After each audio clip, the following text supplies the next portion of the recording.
Starting your day without a proper plan is like flying blind without a navigation system. It doesn't bode well. We walked through your top 10 NaNoWriMo goals in an earlier video. As a refresher, there are 5 categories to keep in mind when picking your top 10 goals. They are health, support system, writing, accountability, and fun.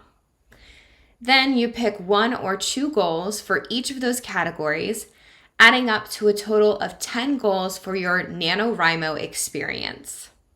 Now, you may have been thinking to yourself, Liz, 10 goals is a lot. I don't know if I have enough time in my day to get something done for each of those 10 goals, let alone my actual NaNoWriMo daily word count. But you may have more time than you realize. You just need to take a realistic look at what your time is actually going towards. My name is Liz Ewan, and welcome to my channel. This month, we're talking through all things Preptober. In order to achieve our goals, it's important to have a gut check of where we are right now. Write down your current schedule on a piece of paper. Actually take your time doing this and be perfectly honest with yourself. What does your morning look like? Are you sleeping in until 9 in the morning every single day? Are you waiting until the last minute to wake up for work in the morning and then scrambling to get ready? What do your working hours look like? Are you using your break time at work to scroll through social media? What does your afternoon look like? Do you find yourself nodding off around 3 in the afternoon every day? Are you constantly reaching for coffee just to fight off exhaustion? What does your evening look like? Do you get off of work and immediately go out for drinks with friends? Do you sit at home and watch television? How late do you stay up? Do you go to bed early or do you go to bed late? When I asked myself these questions a few years ago, it was really hard for me to think about it. The majority of my day was spent in a slump, and I honestly cannot tell you what I did during those waking hours. I can tell you one thing: I wasn't writing. Once you have an honest sketch of what your current schedule looks like, it's time to figure out where you want to be. This is especially important as we go into NaNoWriMo, and I really want you to visualize what your ideal NaNoWriMo day will look like. Get detailed with it. What does your morning look like? Are you waking up earlier to get your writing done? Do you work out in the morning as a part of your health goals? What do you eat in the morning to fuel your mind? What does your day look like? Those breaks you used to spend scrolling, are you writing instead? Are you walking for your lunch break instead of mindlessly scrolling? Do you call up one of your support system people for a quick chat? What does your afternoon look like? Are you hydrating yourself properly so you don't feel as tired? Are you taking a step away from work for a bit to do some meditation? What does your evening look like? Do you call it quits for the workday at 5 p.m.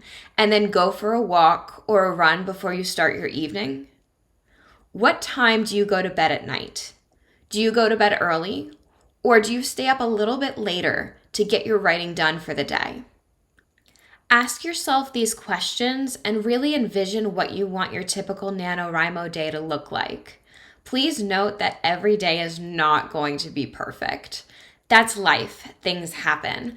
But the better we plan out our day and visualize it in full, the better we'll handle whatever distractions life throws at us. Over the next couple of days, I will be talking about routines in more detail, but I wanted to touch on the idea of routines in this video. We've all seen the epic morning and evening routines on YouTube. If you haven't, I strongly recommend you check them out. Writing should become a part of your daily routine. Morning, afternoon, and evening routines need to involve your creativity in some way. This is particularly helpful during NaNoWriMo when we'll all be aiming for 50,000 words in a month and we need to cram as much writing into our day as possible. For example, I do a lot of fantasy romance writing in the early mornings before my day gets started. In the afternoon, during my lunch break, I like to shoot videos and look at my blog. In my evenings, I write for my blog. I have it set up this way because my mornings are when my mind is freshest and I can be my most creative self. I break up my afternoon with a burst of creativity that doesn't take too much brain power, but just enough to keep me on my toes. In the evenings, I'm ready to free write, and I view my blog almost like my diary where I can just vomit words onto the page and edit later. Your routines may look very different from mine.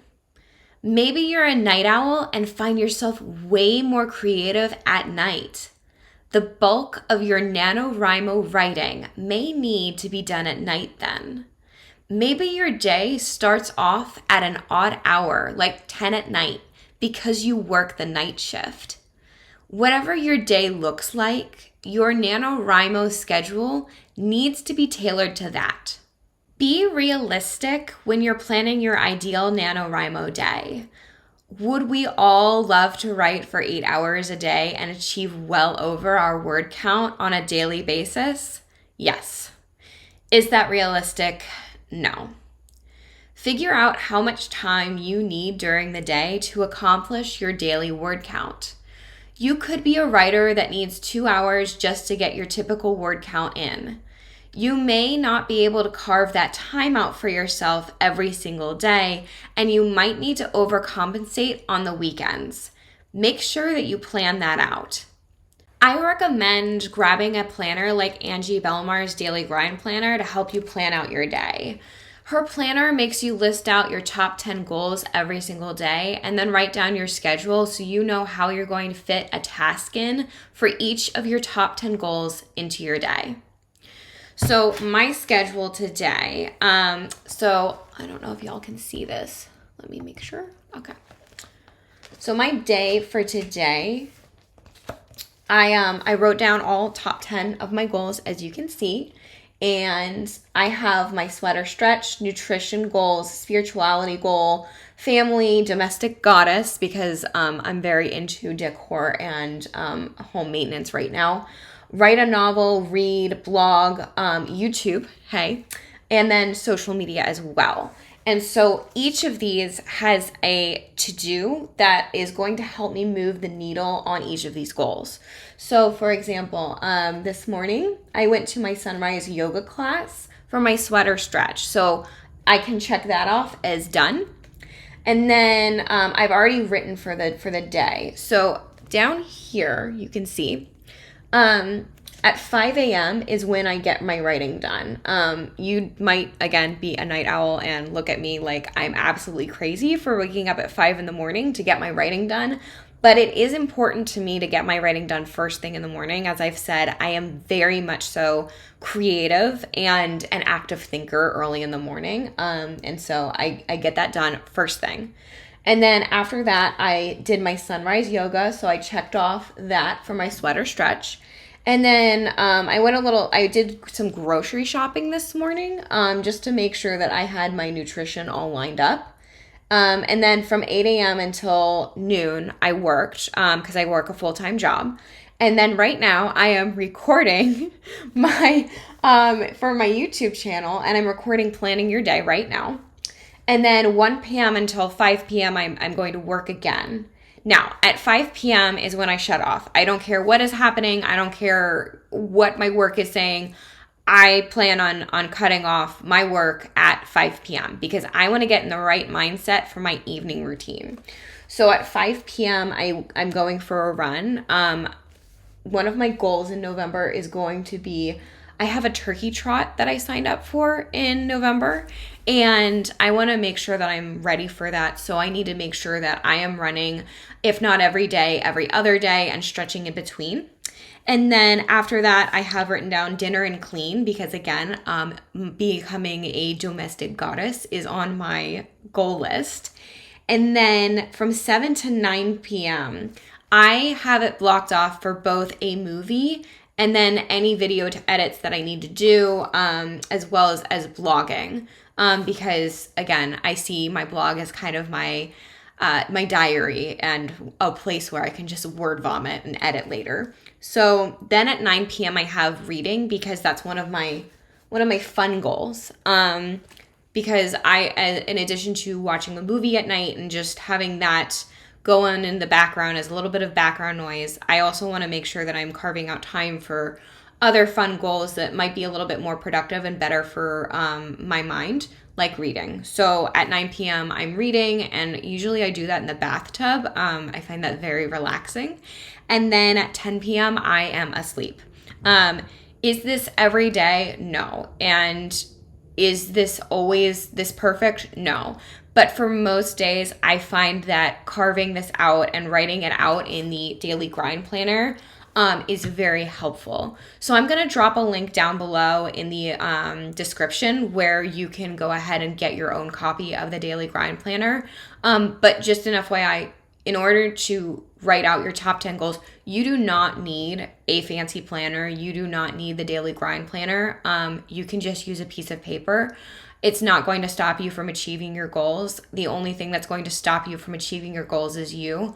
So just make sure that you're writing out your top 10 goals on a regular basis. I cannot emphasize enough how important having a daily schedule is during NaNoWriMo. It's going to help you achieve your goals, and you're going to find that you have more time than you ever realized. That's it for me. Thank you so much for watching. If you like this video, please give it a thumbs up and subscribe to my channel. Bye, y'all.